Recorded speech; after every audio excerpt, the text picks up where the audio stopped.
Good evening, everyone. The session will be starting in 2 minutes. Calm the chaos, अव्यवस्था को शांत करें। I doctor Namita Jain, coordinator of drug free campus society, department of commerce DU, आपका stress management for youth session में स्वागत करती हूँ। DFC ने टीम प्रतिभा के साथ मिलकर एक special stress management and wellness session organise किया है, स्पेशली आप सभी स्टूडेंट्स के लिए। आजकल स्ट्रेस एक न्यू नॉर्मल बन गया है। जरा सोचिए, कभी ऐसा लगता है जैसे लाइफ में डायरेक्शन ही खो गई हो, कंसंट्रेशन टूट जाता है, पढ़ाई में मन नहीं लगता, करियर या फ्यूचर को लेकर एंजाइटी फील होती है। कभी एडिक्शन जैसे ड्रिंकिंग, स्मोकिंग का स्ट्रेस महसूस किया है? रिलेशनशिप्स में प्रॉब्लम फेस कर रहे हो? अगर इनमें से कुछ भी आपको रिलेट करता है तो गुड न्यूज़ है, यू आर नॉट अलोन। आज के हमारे स्पेशल अतिथि हम बड़े खुशी से वेलकम कर रहे हैं डॉक्टर विष्णु सागर योगीराज विष्णु जी को, एक renowned yoga teacher and naturopath जिनके पास 8 से ज़्यादा सालों का एक्सपीरियंस है। उनका एक्सपर्टीज है yoga, meditation, sound healing, Ayurveda, stress counselling और स्पिरिचुअल ज्ञान जो उन्होंने पढ़कर वेदास, गीता, कुरान, बाइबल और कई महान संतों से ग्रहण किया है। ये सेशन स्पेशली यूथ के लिए डिजाइन किया गया है ताकि आप एकेडमिक प्रेशर को हैंडल कर पाओ, अपने आप में रेजिलियंस ला सको और होलिस्टिक वेलबींग अचीव कर सको। आप अकेले नहीं हो, हम सब मिलकर स्ट्रेस को हरा सकते हैं। So let's calm the chaos together. So I invite Yogi Raj Vishnu. Thank you Namita ma'am. Thank you for inviting me to this podcast. एक ऐसी रिक्वायरमेंट है आज के समय में, हमारे यूथ भटक चुके हैं, उनको समझाने वाला कोई नहीं और पेरेंट्स को भी उस तरह की नॉलेज नहीं है कि अपने बच्चों को क्या समझाएं, क्या बताएं। और हमारी जो एजुकेशन सिस्टम है हमारे इंडिया का, और जो पहले काफ़ी अच्छा था और जो हमारे लिए बहुत यूज़फुल था, बट आजकल की जो हमारी एजुकेशन है वो हमें सिर्फ एक मशीन बनाने पे लगी हुई है कि हमारे बच्चों को एक मशीन बना दो और उनसे कुछ प्रोडक्शन हासिल करते रहो। तो बस वही एक सेवा है कि जो आप लोग भी कर रहे हैं और जिसमें हम लोग भी लगे हुए हैं कि कैसे भी करके अपने यूथ को गाइड कर पाएँ, क्योंकि यूथ ही हमारे देश का भविष्य है और उन्हीं के हाथों में हमारा देश आगे रहने वाला है। तो हम सभी को मिलकर कलेक्टिवली एफर्ट करना होगा और पॉजिटिवली इस चीज़ को इम्प्लीमेंट करना होगा ताकि हमारी जो यंग जनरेशन है वो एक ऊंचाइयों की तरफ जा पाए, ना कि पतन की तरफ जाए। तो उसके लिए मैं आप लोगों के सामने हाजिर हूँ, जिसके जैसे भी आपके डाउट्स होते हैं या आपके जो चैलेंजेस होते हैं और उससे रिलेटेड अगर आप कहीं सफ़र कर रहे हैं तो आप अपनी बातों को रख सकते हैं। जहाँ तक हो सकेगा हम लोग आपकी हेल्प करेंगे। नमस्ते योगी जी। जैसा कि हम सभी जानते हैं कि स्टूडेंट्स अपनी लाइफ में कभी ना कभी स्ट्रेस, लेजीनेस और कंसंट्रेशन की कमी का अनुभव करते हैं। इसी के चलते हमने कुछ स्टूडेंट से उनके रियल लाइफ क्वेश्चंस इकट्ठे किए हैं जो इस विषय से जुड़ी उनकी चिंताओं को दर्शाते हैं। पहला प्रश्न योगी जी यह है कि आजकल बहुत से स्टूडेंट्स कहते हैं कि उन्हें ब्रेन रॉट जैसा फील होता है, यानी मानसिक थकान, जहाँ दिमाग थका हुआ लगता है और स्टडीज या कोई भी काम करने का मन नहीं करता। ऐसी सिचुएशन में हम अपने मन को दोबारा कैसे तरोताजा करें और वापस कंसंट्रेट करें? देखिए दीक्षा, बड़ा ही अच्छा क्वेश्चन है और आजकल इसका जो बेस है ना, जो बेस कारण है वो देखिए, जैसे एक पेड़ होता है, एक पौधा होता है, अगर उसकी जड़ों में हम खाद की जगह कुछ और डालें, पानी की जगह कुछ केमिकल का पानी डाल दें या कुछ ऐसी चीज़ें उसके रूट में डाल दें तो उसके फल की हम क्या उम्मीदें रख सकते हैं। तो वैसे ही जो हमारी आजकल यूथ जनरेशन है वो फास्ट फूड की तरफ चली गई, वो अपना रील्स, मोबाइल और अपना डिजिटली अपने आप को कनेक्ट कर लिया उन्होंने। उनका खाना अच्छा नहीं है, उनकी सोच विचार अच्छे नहीं हैं और अपने माइंड को इतना बिजी रखते हैं गलत डायरेक्शन में, तो थके हुए रहते हैं।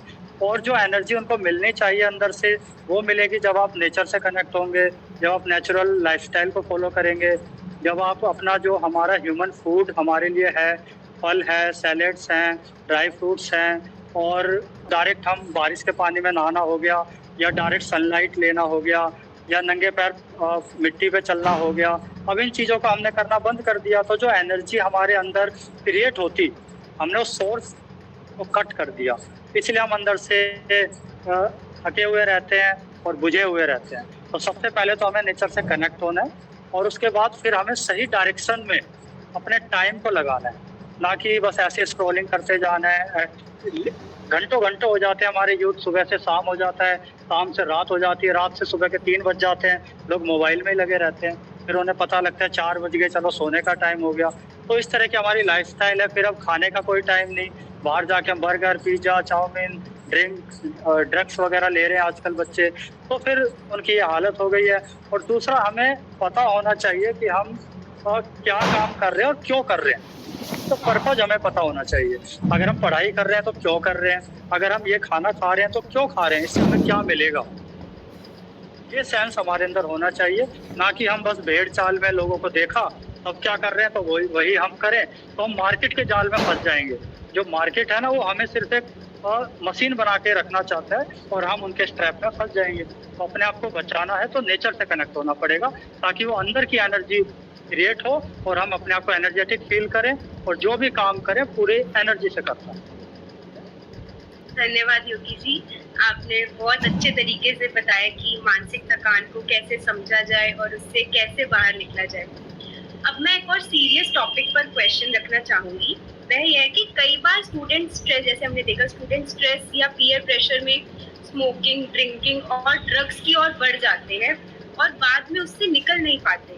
ऐसे में क्या किया जाए ताकि एक पर्सन इस स्थिति से बाहर निकल सके और स्वस्थ जीवन की ओर लौट सके? देखिए, बड़ी दुखद स्थिति है। हमारे सामने तो ऐसे काफ़ी लोग आते हैं जिन्होंने ड्रग्स या नशे की लत से पूरे जीवन को बर्बाद कर लिया, अपने परिवारों को बर्बाद कर दिया। हम लोग उनको फिर थेरेपी देते हैं, उनको ठीक करने में लगे हुए हैं। तो देखिए, सबसे ज़्यादा समझदारी तो यही है कि हम पहले ही अपने आप को ठीक कर लें, ना कि हम अपने आप को डिस्ट्रॉय कर दें, डैमेज कर लें, उसके बाद फिर हम सोचें कि अब क्या करें। तो समझदार इंसान वही होता है जो अगला कदम उठाने से पहले सोचे कि मैं अगला स्टेप उठाऊंगा तो मुझे क्या मिलेगा। हमारे ऊपर है कि हमें समझदार बनना है या बेवकूफ़ बन के रहना है। तो देखो, ड्रग्स वगैरह में हम क्यों जाते हैं, सबसे पहले ये समझना है कि हम क्यों जाते हैं। हमें प्लेजर चाहिए, हर इंसान को सुख चाहिए, ये एक सच्चाई है जीवन का। ऐसा कोई नहीं है जिसको सुख नहीं चाहिए, लेकिन सुख कहाँ से मिलेगा ये लोगों को पता नहीं है। तो फिर वो सोचते हैं कि चलो पार्टी में गए, थोड़ा ड्रिंक कर लिया, थोड़ा डिस्को कर लिया, फिर मन में सोचते हैं यार मज़ा नहीं आया, चलो यार कहीं दूर घूमने चलते हैं, वहाँ पे जाके घूमना फिरना कर लिया, फिर वापस आए, लगा यार वो मज़ा नहीं आया जो हमें चाहिए था। फिर हम गर्लफ्रेंड बॉयफ्रेंड के गेम खेलते हैं, रिलेशनशिप में जाते हैं, परिवार बना लेते हैं और हम सब कुछ करते हैं, लेकिन वो प्लेजर नहीं मिलता। फिर हम कहते हैं यार चलो ड्रग्स लेके देख लेते हैं, या चलो इस तरह के जो चीज़ें आ रही हैं इसको करके देख लेते हैं, क्या पता इससे मज़ा आ जाएगा, लेकिन मज़ा वहाँ भी नहीं आता। फिर हम धन दौलत इकट्ठी करते हैं, बहुत सारी धन दौलत आ जाए हमारे पास, उसके बाद भी वो सुख नहीं आता। तो फिर सुख कहाँ से मिलेगा? अब ये सुख ऐसी एक चीज़ है जो कहाँ मिलेगी। सोचो, जब सब कुछ हमने पा लिया और उसके बाद भी सुख नहीं मिला, तो सच्चाई ये है कि सुख हमारे अंदर है। जैसे कस्तूरी का हिरन होता है ना, कस्तूरी के हिरन के साथ कस्तूरी लगी होती है, वो भागता रहता है कि कस्तूरी की सुगंध आ रही है और पता नहीं कहाँ मिलेगी। वो भागते भागते भागते भागते थकते थकते मर जाते। इसलिए हमें अपने अंदर देखना है, सुख का डायरेक्शन अपने अंदर है, अपने अंदर जाना है। अब अंदर जाने का क्या तरीका है? वो मेडिटेशन से होता है, वो ध्यान से होता है, वो स्पिरिचुअलिटी से होता है, योग के जरिए होता है।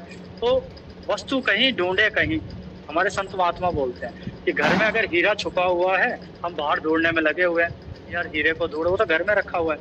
तो हर किसी के अंदर ही सुख है, उसकी तरफ जाना है। अब उस तरफ जाने का तरीका बताने वाला कौन है? उसके लिए हमें संगति, किसी ऐसे गुरुओं के पास जाना पड़ेगा, ऐसी बुक्स पढ़नी पड़ेंगी, ऐसे फिलोसफर्स के पास जाना पड़ेगा जो हमें समझा पाए कि सुख कैसे मिलेगा। ठीक है, तो अब हमें आदत पड़ गई ड्रग्स की, अब हम क्या करें? अब आदत पड़ गई, अपने आप को बर्बाद कर लिया, समझ भी आ गई कि हमें इससे मज़ा नहीं आ रहा, अब क्या करें? तो अब सबसे पहले हमें उससे कोई ऊंची चीज़ जो उससे कोई ऊंची अच्छी चीज़ है उस तरफ जाना पड़ेगा। Attachment causes detachment. अगर आप कहीं पे अटैच हो जाएंगे तभी कहीं से डिटैच हो पाएंगे। अगर आप ये सोचेंगे मैं नशे को छोड़ दूं, ड्रग्स को छोड़ दूं, बुरी आदतों को छोड़ दूं, तो नहीं छोड़ पाओगे। लेकिन अगर आपका डायरेक्शन ये होगा कि अब जो चीज़ मेरी है ठीक है, कोई बात नहीं है, अब मुझे कोई ऊंची चीज़ पकड़नी है। जब आप ऊंची चीज़ को पकड़ोगे तो नीची चीज़ें अपने आप छूट जाएंगी। जैसे आप दलदल में पड़े हो ना, तो उसमें हाथ पैर मारोगे और सोचोगे मैं वहाँ से निकल जाऊँ, तो नहीं निकल पाओगे। लेकिन ऊपर से कोई रस्सी पकड़ा दे या कोई पेड़ की डाली हमारे हाथ में आ जाए तो हम ऑटोमेटिकली उससे बाहर आ जाएंगे, दलदल से बाहर आने की जरूरत ही नहीं पड़ेगी। तो सबसे पहले ये देखो कि उससे ऊंची चीज़ क्या है, ऊंची चीज़ को कैसे पकड़ा जाए। उसके लिए ऊंचे लोगों के पास जाना पड़ेगा, ऊंचे लोगों से मिलकर उनसे गाइडेंस लेनी है। सच में बहुत अच्छी बात कही है आपने। ये प्रॉब्लम सच में आज के युवाओं में तेजी से बढ़ रही है।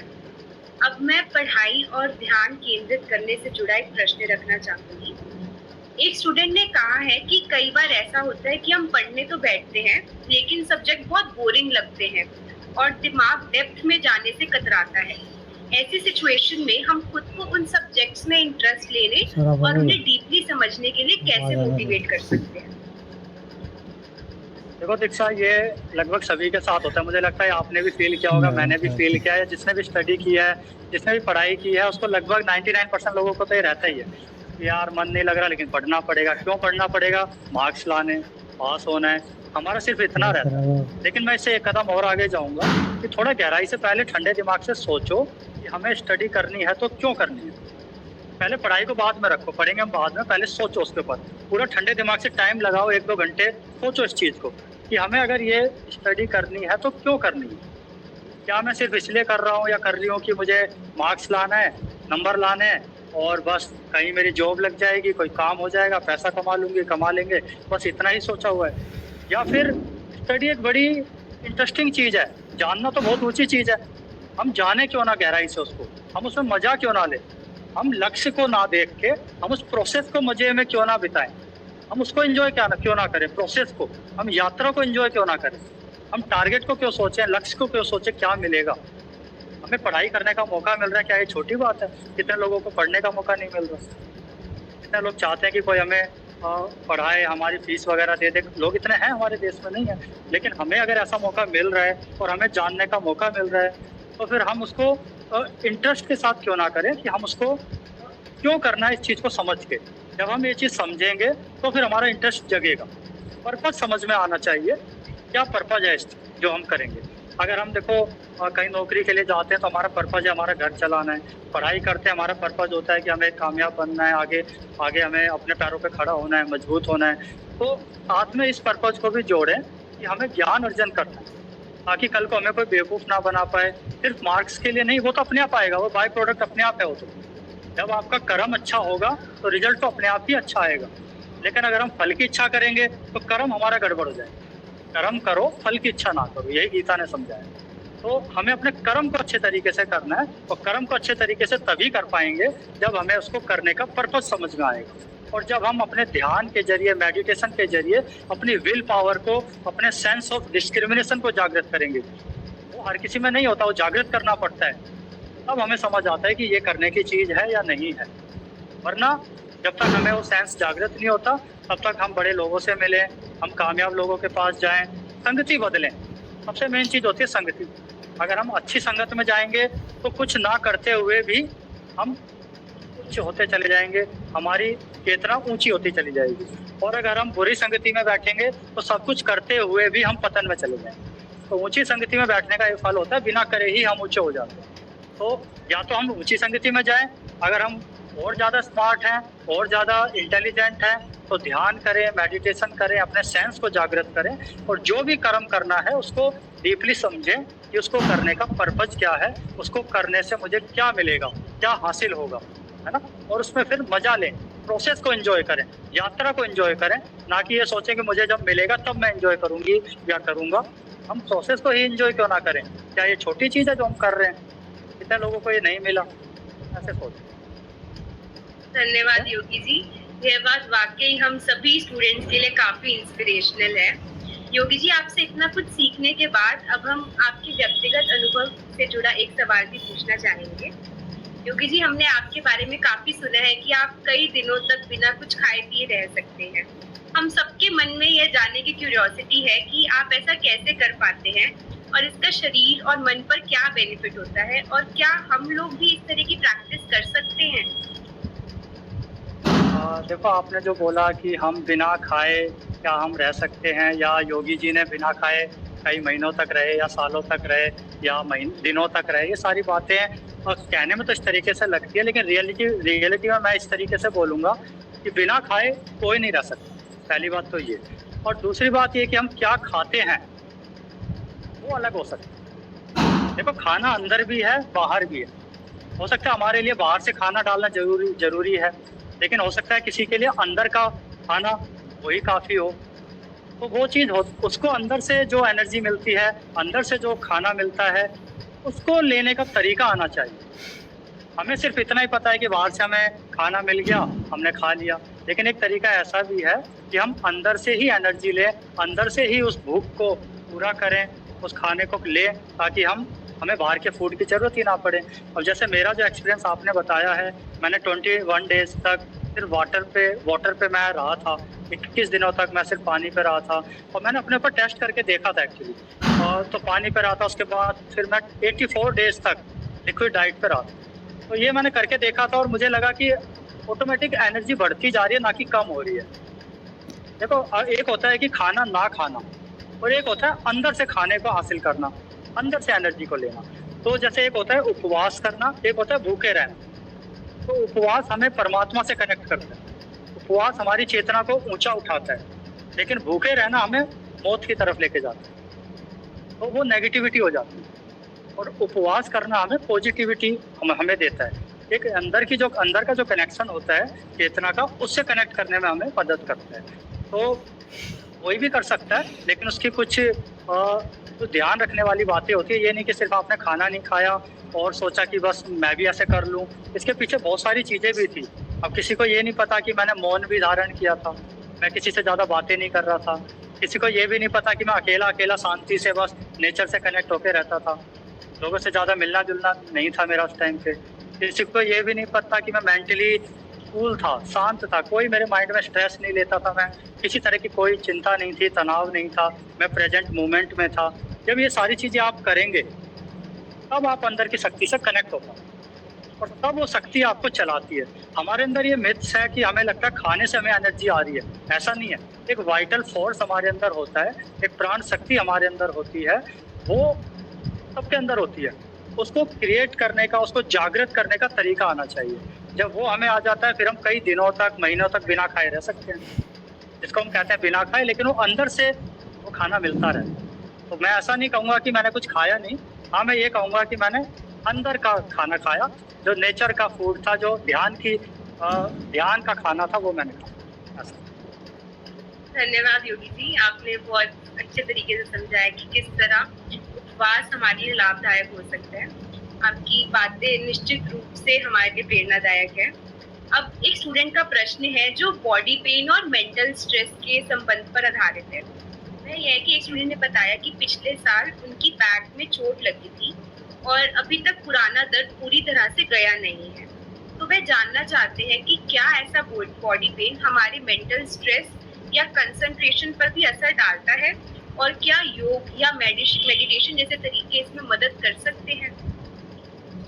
बिल्कुल, देखो, मन और हमारा शरीर एक साथ जुड़ा हुआ है। अगर हमारा मन स्ट्रेस में होगा, मन तनाव में होगा, मन डरा हुआ होगा, तो हमें बॉडी पेन स्टार्ट हो जाएगा, हमें जॉइंट पेन्स होने लग जाएंगे, हमें अर्थराइटिस होने लग जाएगा, हमारा बीपी हाई हो जाता है, बीपी लो हो जाता है, शुगर की प्रॉब्लम आती है, आई साइट वीक हो जाती है, आंखों के आगे काला घेरा हो जाता है। ये सारी चीज़ें हमारे मन से जुड़ी हुई हैं। तो जब मन हमारा कमज़ोर होगा, तो शरीर भी अपने आप कमज़ोर होने लगेगा। तो इसके लिए हमें अपने मन पे काम करना है, मन को स्ट्रॉन्ग करना है, मन को ताकतवर बनाना है। वो होगा योग के जरिए, मेडिटेशन के जरिए और ध्यान के जरिए। जो हमारा बॉडी पेन होता है ना, वो हमारे ध्यान को भी डिस्टर्ब करता है। जैसे पढ़ाई में मन नहीं लगेगा, या फिर आप कुछ भी काम करोगे ना, आपका ऐसा हो जाएगा कि यार मेरे से कुछ नहीं करना, मुझे कुछ नहीं करना, मेरे से कुछ होता ही नहीं। एक अंदर से मन हारा हुआ भी हो जाता है। तो मेंटल हेल्थ को ठीक करेंगे तो फिजिकल हेल्थ ऑटोमेटिक ठीक होने लग जाएगी। ये जुड़ा हुआ है एक दूसरे के साथ, ठीक है? इस चीज़ का ध्यान रखना है। और जैसे उन्होंने पूछा कि मुझे पेन रहता है, वो अभी तक बना हुआ है, इतने सालों से बना हुआ है। तो इतने सालों से क्यों बना हुआ है? क्योंकि जो हमारी लाइफस्टाइल है अभी वो नेचर के साथ नहीं जुड़ी। देखो नेचर उसको हील अपने आप कर देगा, लेकिन उसके लिए हमें क्या करना पड़ेगा? नेचुरल फूड जो होता है उसको खाना पीना पड़ेगा, नेचर से कनेक्ट होना पड़ेगा। हमें जंक फूड और बाहर का खाना और जो हमारी हेल्थ को नुकसान पहुंचाते हैं ऐसे फूड से बचना पड़ेगा। ठीक है, बस इतनी सी चीज़ है, नेचर से कनेक्ट होना पड़ेगा। धन्यवाद योगी जी, आपने बहुत अच्छे तरीके से समझाया। अब अगला क्वेश्चन जो है वो स्वास्थ्य और स्ट्रेस कंट्रोल के एक विशेष पहलू से जुड़ा है, जो है IBS। एक स्टूडेंट IBS यानी इरिटेबल बाउल सिंड्रोम से जूझ रहे हैं और उन्होंने बताया कि तनाव से यह और बढ़ जाता है। ऐसे में वह जानना चाहती है कि स्ट्रेस को किस तरह कंट्रोल किया जाए कि माइंड भी शांत रहे और पढ़ाई पर भी पूरी तरीके से फोकस किया जा सके।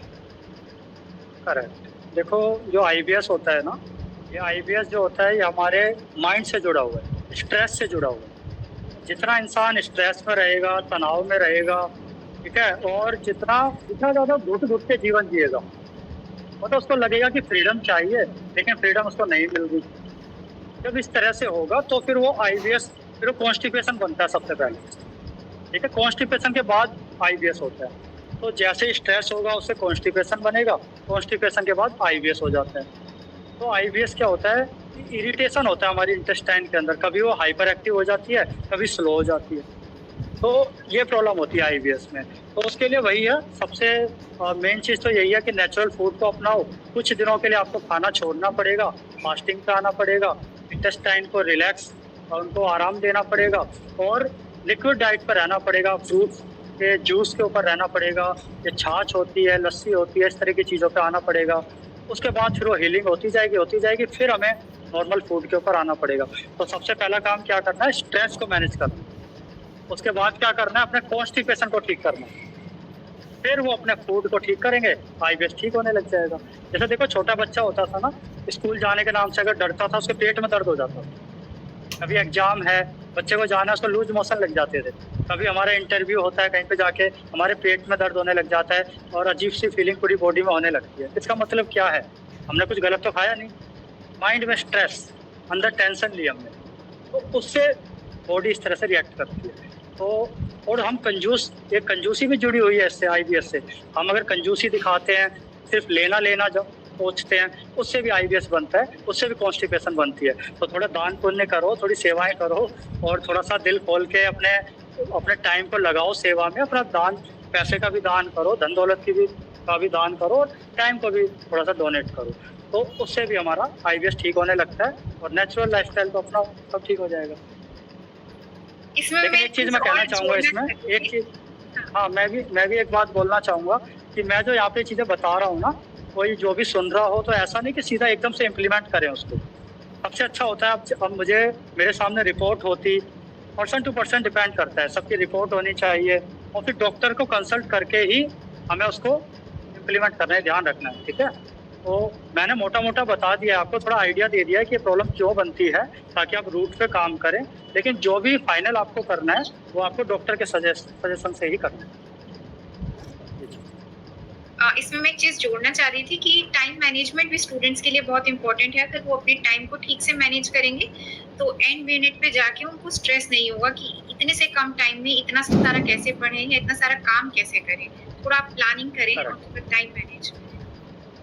बिल्कुल, देखो बहुत अच्छी बात बताई है नमिता मैम ने। इनका भी अपना एक्सपीरियंस है बच्चों को हैंडल करने का, बच्चों के साथ टाइम बिताया है और इन्होंने भी अपना जीवन पढ़ाई में बिताया है, स्टडी की है। तो देखो ये सबसे बड़ी चीज़ है, डिसिप्लिन तो बहुत बड़ी चीज़ है। अगर आप कोई भी काम डिसिप्लिन से करेंगे तो आपके ऊपर प्रेशर भी नहीं पड़ेगा और आप औरों से ज़्यादा अच्छा परफॉर्म कर पाएंगे। अगर हम पूरे साल तो पढ़ाई ना करें और एग्जाम से जस्ट पहले हम सोचें रात दिन पढ़कर पता नहीं क्या हो जाएगा, तो फिर वो इतना ही हो पाएगा, बस काम चलाओ। लेकिन अगर हमारी पूरा डेली रूटीन सिस्टमेटिक वे में चलेगा, जैसे हम टीवी देखते हैं ना रिमोट के साथ, अभी एक चैनल लगाया, न्यूज़ का लगा दिया, दूसरा थोड़ा म्यूजिक का लगा दिया, कॉमेडी का लगा दिया, कोई सीरियल लगा दिया, कभी कुछ लगा दिया। इस तरह से हमारे पूरे दिन को चैनलाइज रखना है हमको। खेलने के समय खेलना है, पढ़ने के समय पढ़ना है और अपनी फिटनेस पे ध्यान देना है, उस समय वो करना है। फैमिली के साथ टाइम बिताना है तो उस समय वो करना है। तो ये सारी चीज़ें हमें चैनलाइज रखना है अपने दिन को। तो डिसिप्लिन होगा, टाइम मैनेजमेंट होगा, तो कोई प्रेशर नहीं होगा, सारी चीज़ें हम अच्छी कर पाएंगे। थोड़ा एक्टिव लाइफस्टाइल रख सकते हैं, सेडेंटरी ज़्यादा मोबाइल छोड़ के थोड़ा एक्टिव खड़े होके कुछ काम करें, फिजिकल एक्टिविटी और मेंटल एक्टिविटी दोनों। करेक्ट। देखो बैठे रहना तो अपने आप को किल करने जैसा हो गया आजकल। आज के समय में जितनी ज़्यादा प्रॉब्लम कोविड के बाद से लोगों को आ रही है, हिप जॉइंट चेंज हो रहा है लोगों का, स्लिप डिस्क हो रहा है बेड पे लेटे रहने से, बेड पे बैठे रहने से। तो 20 मिनट से 30 मिनट से ज़्यादा कभी भी बेड पे बैठे ना रहो, लेटे ना रहो, चेंज करते रहो पोस्टर को। ये सबसे मेन चीज़ है जो मैं बोलना चाहता हूँ। बहुत धन्यवाद योगी जी, आपने बहुत इजी लैंग्वेज में इसे समझा दिया और मुझे यकीन है कि हम सब स्टूडेंट्स के लिए बहुत बेनिफिशियल रहेगा। अब हम सेशन के अगले हिस्से की ओर बढ़ रहे हैं, जहां आप सभी सेशन में प्रेजेंट पर्सन्स अपने सवाल योगी जी से पूछ सकते हैं। You can all write down your questions in the chat box और मैं उन्हें यहाँ योगी जी से पूछूंगी। तो जो भी मन में सवाल हो बिना हेजिटेशन के लिखिए, और अभी तक हमें काफी सवाल मिलेंगे, तब तक मैं वो पूछ लेती हूँ। योगी जी, पहला क्वेश्चन दीक्षा, आप पूछना चाहेंगे कि बच्चे खुद पूछना चाहेंगे? मैं पूछ लेती हूँ, वो चैट बॉक्स में लिख देंगे ऐसे। योगी जी, पहला क्वेश्चन ये है कि एज अ बिगिनर हम कैसे मेडिटेशन स्टार्ट कर सकते हैं? देखिए ये ऐसा ही है जैसे कोई बच्चा कहे कि एज अ बिगिनर हम पढ़ाई कैसे कर सकते हैं। अब उसने किसी को देखा जिसने पीएचडी कर रखी है और बड़े बड़े जो पढ़े लिखे लोगों को उन्होंने देखा, और बच्चा छोटा सा है, उसने सोचा मुझे भी उनके जैसा बनना है, तो मुझे पढ़ाई कैसे करनी है। तो हम उसको क्या समझाएंगे? सबसे पहले first class, second class, third class, fourth class, इस तरह से स्टेप बाय स्टेप चलना। तो मेडिटेशन का देखो, जिसको कुछ नहीं पता, सबसे अच्छा काम, सबसे पहला काम तो प्रॉपर नींद लो, अपनी नींद को अच्छा करो। हम अपनी नींद को अच्छा नहीं कर पा रहे आज के टाइम में। प्रॉपर 6-7 घंटे 8 घंटे की नींद लो, ये पहला मेडिटेशन, ठीक है। उसके बाद फिर हम धीरे धीरे ध्यान में बैठ सकते हैं, अपने अंदर ध्यान लगा सकते हैं। देखो सबसे जो ऊंचा ध्यान, जो सबसे ऊंचा जो मेडिटेशन है हमारे धर्म शास्त्रों में समझाया गया है, बताया गया है कि थर्ड आई सेंटर, ये जो आंखों के बीच माथे पे जो ध्यान होता है ना, यहाँ पे ध्यान लगाना, ये हमारे रिलैक्सेशन पॉइंट होता है एक्चुअली। जैसे कोई गर्म धूप में से आया हो और वो ठंडे कमरे में जाना चाहता है जहाँ एसी चल रहा है, वहाँ चला जाए तो ऑटोमेटिक ठंडा हो जाएगा, उसे कुछ करना नहीं पड़ेगा। तो ऐसे ही जब हम ध्यान लगाते हैं तो हमें कुछ करना नहीं पड़ता, अंदर की शांति, सुकून, चैन ऑटोमेटिक होने लग जाता है। तो हमें बस अपनी जगह को चेंज करना है, हमें बाहर से हट के अपने अंदर जाना है, अपने ध्यान को अपने अंदर लगाना। तो ये एक हायर स्टेज होती है मेडिटेशन की, लेकिन जब तक हम वो नहीं कर पा रहे तब तक हम अपनी सांसों पे ध्यान कर सकते हैं, अपने अंदर देख सकते हैं हमारे अंदर कौन कौन से थॉट्स चल रहे हैं, कौन कौन से थॉट्स आते हैं जाते हैं, उसको देख सकते हो। या फिर जो भी काम कर रहे हो उसको पूरे फोकस से करो, ये भी एक मेडिटेशन होता है। अगर खाना खा रहे हो तो ध्यान से खाना खाओ, अगर एक्सरसाइज कर रहे हो तो पूरे फोकस से करो, जो भी काम कर रहे हो, पढ़ाई कर रहे हो, उसको पूरे फोकस से करो। तो ये अपने आप में मेडिटेशन है। बाकी हायर मेडिटेशन तो एक भक्ति योग होता है, वो ध्यान के बाद आता है, वो मेडिटेशन प्रैक्टिस करने के बाद की स्थिति होती है। उसमें तो चलते फिरते उठते बैठते इंसान मेडिटेशन में ही रहता है, वो स्थिति बहुत आगे की। धन्यवाद योगी जी। दूसरा प्रश्न यह है कि जब हम अच्छे उद्देश्य से अनुशासित जीवन जीने का प्रयास करते हैं तब कुछ समय बाद मन थक जाता है या ढीला पड़ जाता है। ऐसे समय में मन को स्थिर रखकर अनुशासन को बनाए रखने का सरल उपाय क्या हो सकता है? और जैसे आपने स्टार्टिंग में क्या बोला, कुछ काम करते हुए, दोबारा बोलिए एक बार क्वेश्चन। जब हम अच्छे उद्देश्य से अनुशासित जीवन जीने का प्रयास करते हैं तब कुछ समय बाद मन थक जाता है या ढीला पड़ जाता है। ऐसे समय में मन को स्थिर रख। समझ गया मैं। देखो ये सभी के साथ प्रॉब्लम है, और ये इंसान होने का मकसद ही यही है कि हमें ऊंचाइयों की तरफ चढ़ना है और उसमें एफर्ट लगेगा। पतन की तरफ जाने में कोई एफर्ट नहीं होता, आप आज चाहो तो पूरे बर्बाद हो जाओ, लेकिन अगर आपको ऊंचाइयों तक जाना है तो डेली मेहनत करनी होगी, टाइम देना पड़ेगा और कॉन्टिन्यूस एफर्ट करने पड़ेंगे। तो मेहनत और समय, ये दोनों चीज़ लगेगी, टाइम भी लगेगा, एफर्ट भी लगेगा, ध्यान भी लगेगा। देखो पहाड़ की चोटी के ऊपर चढ़ना हो ना तो एफर्ट लगता है, नीचे गिरना हो तो बस गिर जाओ। पानी के बहाव के साथ बहना आसान होता है, लेकिन उसके विरुद्ध तैरना मुश्किल होता है। ये भगवान की जो क्रिएशन है दुनिया में ऐसी ही है, कि आप अच्छाई की तरफ चलोगे, अच्छे इंसान बनना चाहोगे, ऊंचाई की तरफ जाओगे, तो थोड़ा सा एफर्ट करना पड़ेगा। लेकिन फिर सदा के लिए आपको आनंद मिलेगा, सदा के लिए मजा आएगा। लेकिन आप अगर पतन की तरफ जाओगे, बड़ा आसान है, ड्रग्स में पड़े रहो, रात दिन नशे में पड़े रहो, धूत होके पड़े रहो, या पढ़ाई ना करो, जीवन बर्बाद करके बैठ जाओ, बहुत आसान है। लेकिन आगे लॉन्ग टर्म के लिए आपको उसका नुकसान झेलना पड़ेगा। तो जैसे गेम होता है ना, जैसे हॉर्स राइडिंग होती है, वो पोल लगा देते हैं, हॉर्स उसके ऊपर से कूद कूद के निकलता है, तभी उसको चैंपियन बोला जाता है, कौन कर पाया उसको, हॉर्स रेस जो होती है। ऐसे ही भगवान ने एक सिस्टम ऐसा बनाया है कि जो भी अच्छी चीज़ें होंगी, ऊंची चीज़ें होंगी, अच्छी हेल्थ बनानी है, मेंटल हेल्थ अच्छी रखनी है, स्पिरिचुअली ग्रो करना है, अच्छी एजुकेशन पानी है, अच्छा ज्ञान हासिल करना है, तो उसके लिए एफर्ट करो।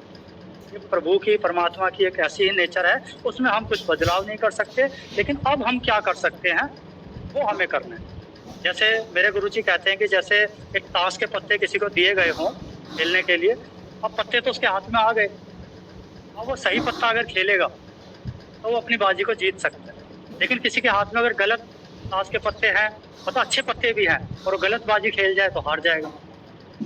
अगर कम अच्छे होके भी सही बाजी खेलता है, वो जीत जाएगा। तो दुनिया में हमारी परिस्थिति कैसी भी हो, हम गरीब हों, हम अमीर हों, हम बीमार हों, हम स्वस्थ हों, हम कहीं भी रहते हों, कैसी भी हालत में हो, आप अपनी परिस्थितियों को दोष देने के बजाय अपने विवेक को यूज करो, अपने सेंस को यूज करो कि अब मुझे अगला कदम कैसे उठाना है। क्योंकि सबके पास ऐसा मौका है, ऐसा कोई भी इंसान दुनिया में नहीं है जो अपने लाइफ को बदल नहीं सकता। बस उसको बदलना आना चाहिए, उसको ऐसी गाइडेंस मिलनी चाहिए कि वो उसको कर पाए। तो इसमें मैं सही कुछ डायरेक्शन और में करने के लिए एफर्ट करना पड़ेगा। हाँ बताओ। इसमें मैं कुछ और भी जोड़ना चाहती थी कि इसमें आपकी कंपनी का भी बहुत प्रभाव पड़ता है। जैसे अगर आपकी अच्छी कंपनी है, सारे दोस्त पढ़ रहे हैं और कोई नशा नहीं करता है और सब अच्छे से डिसिप्लिन्ड है, तो फिर आप थकान महसूस नहीं करेंगे। अब मेरे को योगी जी से बात होती है कभी, तो पता चलता है कि वो कितना डिसिप्लिन लाइफ जीते हैं। और उन्होंने एक बार कहा था कि मैं कीचड़ में भी कमल की तरह रहता हूँ। तो मतलब चाहे आसपास की दुनिया कहीं भी जाए, आपको अपने पे विश्वास होना चाहिए कि मैं सही कर रहा हूँ और मैं सही करूंगा, चाहे मेरे आसपास कितना भी हो, तो मैं बहूंगा नहीं उसमें। मेरे को पता है क्या सही है और मैं वो कर रही हूँ। देखो तभी आप कर पाते हैं जब आपको पक्का भरोसा हो कि जो मैं कर रहा हूँ वो सही है। सबसे पहले हमें वो भरोसा पैदा करना है कि जो मैं कर रहा हूँ वो सही है। फिर चाहे सारी दुनिया उसको करती रहेगी, आप नहीं करोगे, क्योंकि आपको क्लियरली पता है कि ये काम सही है या गलत। अगर सारी दुनिया किसी गाय को बोलेगी ये भैंस है, लेकिन आपको दिख रहा है गाय है, तो आप गाय बोलोगे, चाहे सारी दुनिया कुछ भी बोलती रहे। तो सबसे पहले अपने कंसेप्ट क्लियर करो। वो कंसेप्ट क्लियर कैसे होंगे? जब आप ऊंची संगति में बैठोगे, ऊंची किताबों के साथ बैठोगे, ऊंचा ज्ञान अर्जन करोगे, तब आपके कंसेप्ट क्लियर होंगे कि क्या सही है और क्या गलत है। एक और ऐड करना चाहती हूँ कि जैसे हमारे योगी जी हैं, इनके भी वेलनेस सेंटर हैं, और अगर कोई नेचर से जुड़ना चाहता है तो इनके आई थिंक ऋषिकेश या कई जगह वेलनेस सेंटर है। अगर किसी को मन है जाने का तो वहाँ रुक सकता है, वो उस तरह की इनको संगति मिल जाएगी अगर जाना चाहते हैं तो। योगी जी अपने शायद कोई चैनल भी शेयर कर सकते हैं जिससे वहाँ की वीडियोस या वहाँ अगर फोन नंबर या ईमेल आईडी जो है उससे अगर कनेक्ट करना चाहें तो। बिल्कुल, देखिए हम इस तरह की कोशिश कर रहे हैं कि लोगों को जो चीज़ नहीं मिल पा रही, हम वैसे उनको संगति दे पाएँ, वैसा उनको माहौल दे पाएँ, ताकि वो अंदर से उनकी जो छुपी हुई पावर है वो जागृत हो जाए। देखो बीज पड़ा है, लेकिन उसको खाद पानी की ज़रूरत है, धूप की ज़रूरत है, वो नहीं मिल रहा था। वो बीज पड़ा सड़ता जा रहा है। हम चाहते हैं कि उसका ऐसा माहौल मिले। इस तरह के वेलनेस सेंटर हम कोशिश कर रहे हैं। ऋषिकेश में भी हमारे कुछ टाई अप हैं, और हिमाचल में भी हमारे टाई अप्स हैं, गोवा में भी हैं, दिल्ली में भी हैं। तो आप लोग मेरे से कनेक्ट कर सकते हैं। दीक्षा आपको मेरा लिंक या मेरी डिटेल्स वगैरह आपको दे देंगे, तो आप कनेक्ट कर सकते हैं। और जिसको भी मेरे से मिलना हो, मैं योगा भी कराता हूँ, मेडिटेशन कराता हूँ, और नेचुरोपैथी ट्रीटमेंट और रिट्रीट प्रोग्राम्स हम कराते हैं। तो जो भी कोई हमसे जुड़ना चाहे तो हमसे जुड़ सकते हैं। सचमुच में बड़ा ही डिवाइन एक्सपीरियंस होता है नेचर के साथ रहने का, उसको समझाया नहीं जा सकता शब्दों में। मेरे ख्याल में आप एक्सपीरियंस ही कर सकते हैं, तभी आप महसूस कर सकते हैं। धन्यवाद योगी जी। और आपने बहुत सही कहा था कि सेल्फ कॉन्फिडेंस और विवेक का सही इस्तेमाल करना बहुत जरूरी है। अगला क्वेश्चन ये है कि एक बच्चे ने बोला कि पिछले 1 साल से मैं काफी मानसिक तनाव, एंजाइटी और डिप्रेशन के कुछ साइंस फेस कर रहा हूँ।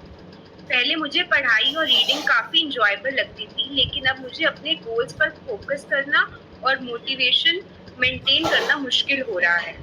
मैं अकेला रहता हूँ, जो कभी-कभी आइसोलेशन का फीलिंग बढ़ा देता है। कृपया आप गाइड कर सकते हैं कि मैं अपने स्ट्रेस को कैसे बेटर मैनेज कर सकूं और अपनी स्टडीज और पर्सनल ग्रोथ पर फोकस वापस ला सकूं। देखो, इन्होंने जिनका भी क्वेश्चन है, इन्होंने एक चीज़ बोली है कि मैं अकेला रहता हूँ। तो सबसे पहले उनको ये समझना होगा कि अकेला दुनिया में इंसान आता है, अकेला ही जाता है। सबसे पहले तो ये बात। दूसरी बात ये कि अकेलापन भगवान का एक वरदान होता है, ताकि हम अपने ऊपर काम कर पाएँ। अगर हमारे आसपास लोग रहेंगे तो हम अपने को भूल जाएंगे, लोगों से ही कनेक्ट रहेंगे और अंदर से खाली के खाली रह जाएंगे। तो ये बहुत बड़ा एक वरदान है, बहुत बड़ी अपॉर्चुनिटी होती है यूनिवर्स की तरफ से कि हम अपने ऊपर काम करें।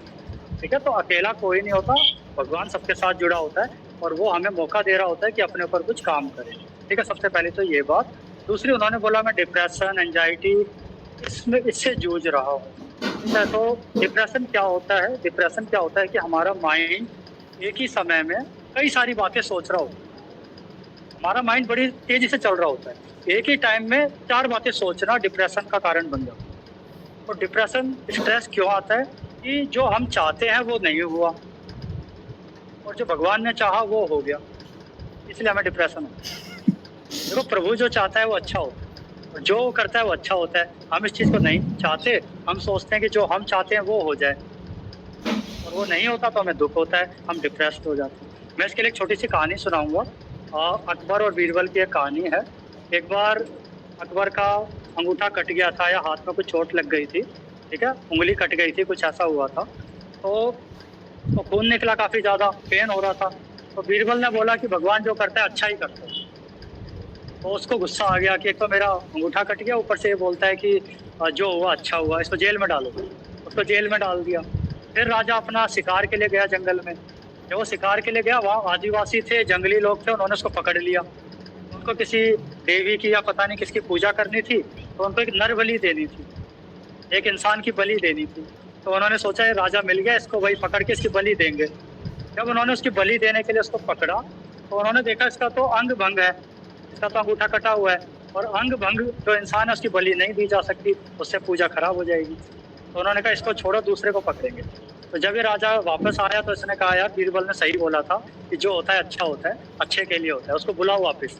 तो उसको बुलाया तो उसने कहा बीरबल तेरी बात मैं समझ गया कि जो होता है अच्छे के लिए होता है, पर ये बता कि तेरे लिए कैसे अच्छा हुआ? मैंने तुझे जेल में डाल के रखा 2 दिन तक, तो तेरे लिए कैसे अच्छा हुआ? तो उसने कहा राजा कि अगर मुझे आप जेल में नहीं डालते तो आप मुझे अपने साथ लेके जाते और फिर मेरी वहाँ बलि कर जाती, तो मेरे लिए भी अच्छा हुआ। तो इस चीज़ को माइंड में लेके चलो, दुनिया में जो होता है अच्छा होता है। ठीक है, तो सबसे पहली ये बात कि दुनिया में जो होता है अच्छे के लिए होता है और जो हमारा काम सिर्फ एफर्ट करना है। मैंने पहले भी बोला ना कि हमें प्रोसेस को एंजॉय करना है, लेकिन हम रिजल्ट को देखते हैं, हम फल देखते हैं, इसीलिए हमें डिप्रेशन होता है। भाई मैंने इतना किया, मुझे इतना क्यों नहीं मिला, तो हम डिप्रेशन में चले गए। मैंने ये किया क्योंकि मुझे इसमें मज़ा आता है और मुझे ये करना था और ये करना चाहिए, इसलिए मैंने किया और मैंने एक अच्छा काम किया, बस मेरे लिए इतना काफ़ी है। क्या मिला नहीं मिला वो सेकेंडरी है।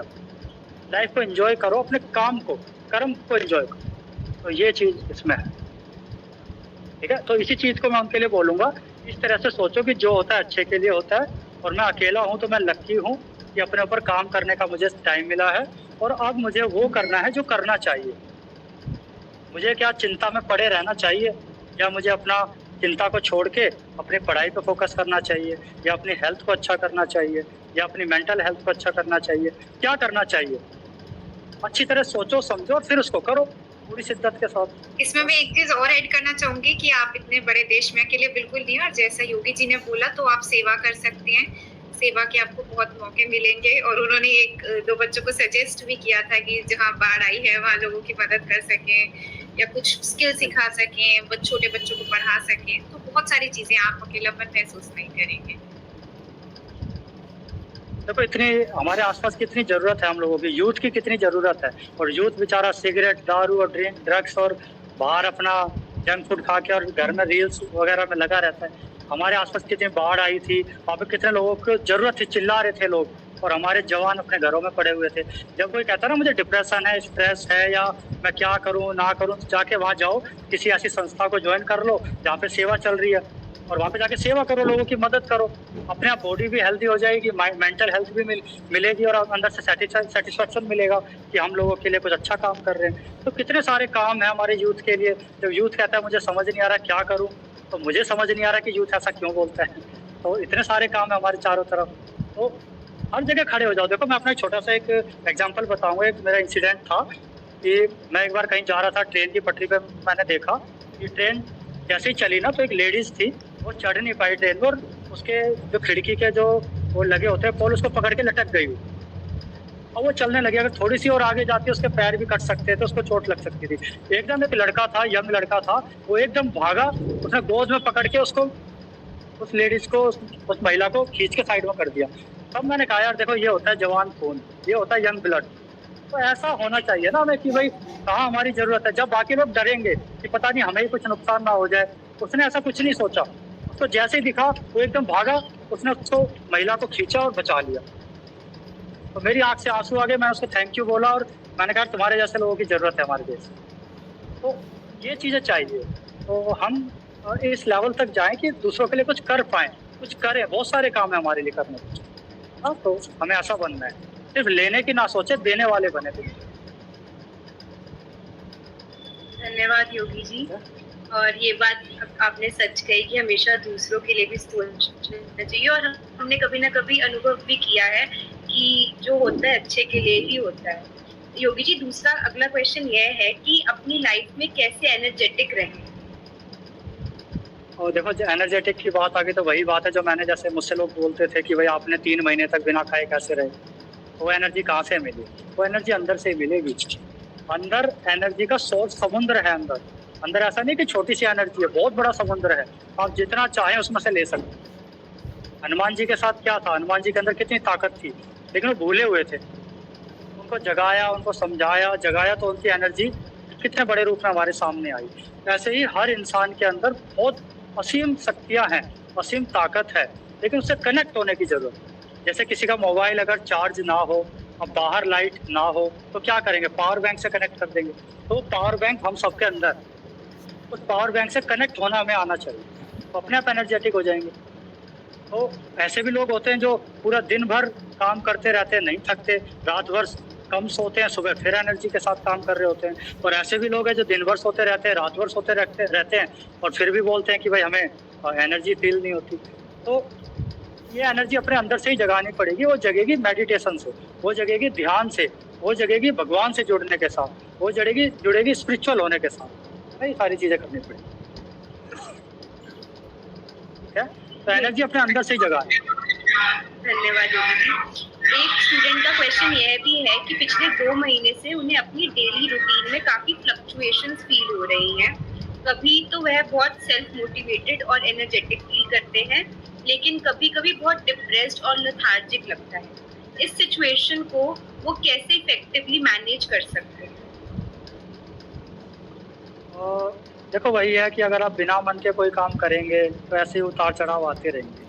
तो जैसे मैंने पहले भी उनको बोला है ना, उनको यही बोलना है कि भाई कि जो भी काम कर रहे हो पहले चूज कर लो कि मुझे ये करना है या नहीं करना। अगर करना है और सही काम है तो फिर मत देखो कहीं भी, फिर पूरा फोकस, पूरी एनर्जी उसमें लगा दो, क्योंकि वो एक अच्छा काम है और करने वाली चीज़।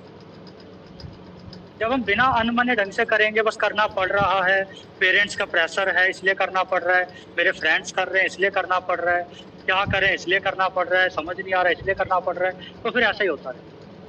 तो जब हमें वो समझ में आ जाएगा ना कि हमें क्यों करना है, purpose of life, purpose of work, जब वो क्लियर हो जाता है तो फिर एनर्जी अपने आप लगती है, हम अपने आप पुश करते हैं अपने आप। वही सारी चीज़। कोई अच्छा काम हो तो उसको शुरू करें, और फिर जब शुरू करें तो फिर खत्म भी करें, तो अपने आप खत्म हो जाएगा। फिर आपको कोई रोक नहीं पाएगा। अगर आपको समझ में आ गया ना कि ये काम अच्छा है मेरे लिए और मुझे इसमें मजा आ रहा है, फिर आपके घर वाले हो, आपके फ्रेंड सर्कल हो, आपकी दुनिया हो, कोई बॉलीवुड स्टार सेलिब्रिटी आके कैसी भी एडवर्टाइजमेंट करे, कुछ भी करेगा, आपके कदम नहीं रुकेंगे और आप आगे बढ़ते ही चले जाओगे। ये तभी हो पाएगा जब आपको क्लियरिटी हो जाएगी। क्लैरिटी चाहिए कि क्लैरिटी की हमें क्या करना है, क्यों करना है और कैसे करना है, ये पता होगा।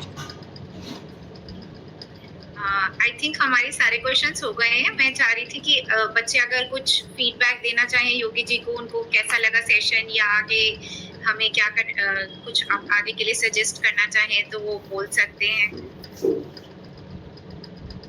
या कमेंट कर सकते हैं अगर कोई फीडबैक या सजेशन देना चाहते हैं तो।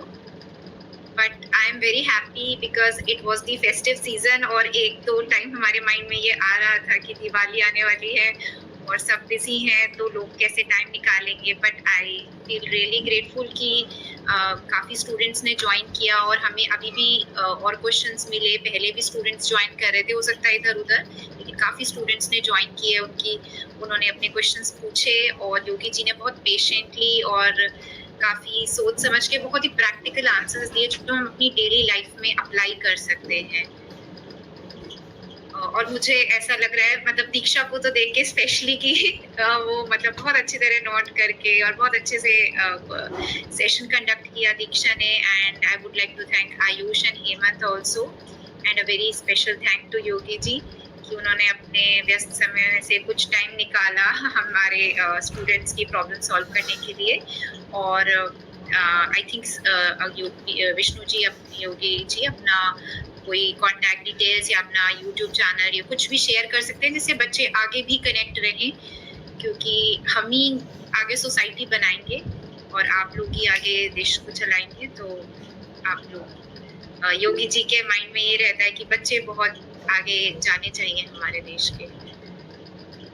बिल्कुल, देखिए मेरा तो ये मानना है कि जो यूथ है, मैं चाहता हूँ मेरा सारा टाइम यूथ के लिए लग जाए, क्योंकि यूथ हमारे पौधे हैं, इन्हीं को पेड़ बनाना है, इन्हीं से फल लगने हैं और इनके लिए भी अच्छा है, पूरे देश के लिए भी अच्छा है, पूरी दुनिया के लिए अच्छा है।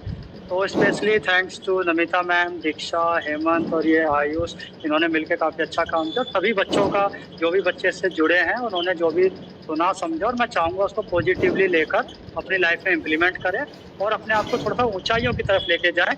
नीचाई की तरफ जाना तो आसान है, थोड़ा ऊंचे बने, अच्छे बने, और अपने और अपने पेरेंट्स के लिए भी अच्छा रहेगा और हम लोगों के लिए भी अच्छा रहेगा। हमें भी खुशी होगी कि हमारे युवा हमारे देश को जो आगे संभालेंगे, चलाएंगे, और वो इतने सक्षम हैं कि हम अच्छे हाथों में, ताकतवर हाथों में अपने फ्यूचर को देखते हैं।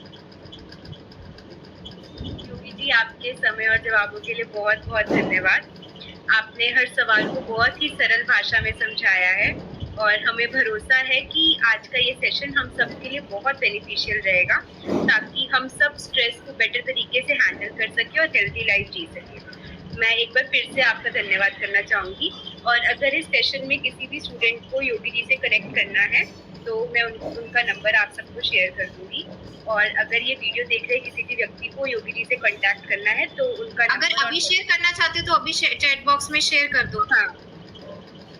हाँ, अगर अभी करना चाहें, मेरा कॉन्टैक्ट नंबर है और मेरा जो जस्टैल का जो लिंक है वो आप शेयर कर सकते हैं, और बाकी लोग मेरे से डायरेक्ट कनेक्ट कर सकते हैं व्हाट्सएप के जरिए, कॉल के जरिए, और या फिर आप नमिता मैम को या दीक्षा, इनसे बात कर लीजिए और जैसे भी कनेक्ट करना है कर सकते हैं। बाकी आप चैट बॉक्स में नंबर डाल सकते हैं उसमें। आप बता दीजिए नंबर।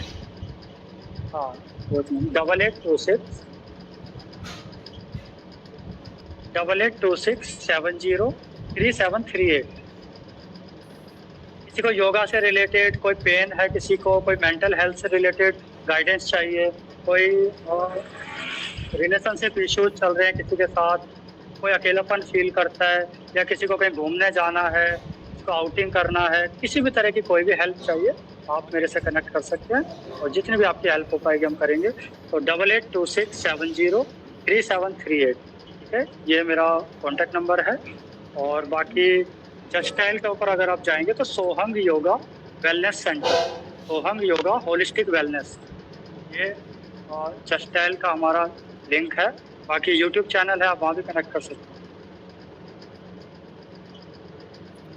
मैं एक बार लिख देती हूँ। मैंने यूट्यूब चैनल का भी लिंक शेयर कर दिया चैट बॉक्स में। अच्छा, यूट्यूब का कर दीजिए, जस्टाइल का कर दीजिए, और कॉन्टैक्ट नंबर कर सकते हैं। तो जिनको भी जैसी भी हेल्प चाहिए आप लोग बता सकते हैं, और कभी भी आप मेरे से जुड़ सकते हैं, मैं आप लोगों के लिए अवेलेबल हूँ। हाँ, ईमेल आईडी दे दीजिए। योगा सागर 612 आप चेक कर लीजिए, ठीक लग रहा है आपको? yogasagar1612@gmail.com. Okay. And now, as we come to the end of today's wonderful session, I would like to take a moment to thank our guest speaker, Dr. Yogiraj Vishnu. Sir, your words have truly touched and inspired us. The way you spoke about balance, mindfulness, and the art of managing stress has given us simple yet powerful lessons that we can carry into our everyday lives. We are so grateful for your time and presence here with us today. A big thank you to our lovely audience for being here, listening with us and with such interest and making this session so lively and meaningful. Your energy and curiosity made all the difference. We would also like to thank our coordinating society, the Drug Free Campus Society, for their wonderful collaboration in making this guest lecture possible. And special thanks to Namita ma'am, faculty of Department of Commerce and coordinator of Drug Free Campus Society, Department of Commerce. We also extend our warm appreciation to the entire organizing team of Team Pratibha for their dedication and teamwork in making this guest lecture a success. With that, we wrap up our today's session. Let's carry the calmness and positivity from this talk into our busy lives. On behalf of Delhi School of Economics and Team Pratibha, thank you all for being part of this wonderful evening. Have a peaceful and joyful day ahead. Yeah, happy Diwali to everyone and have a very joyful day ahead.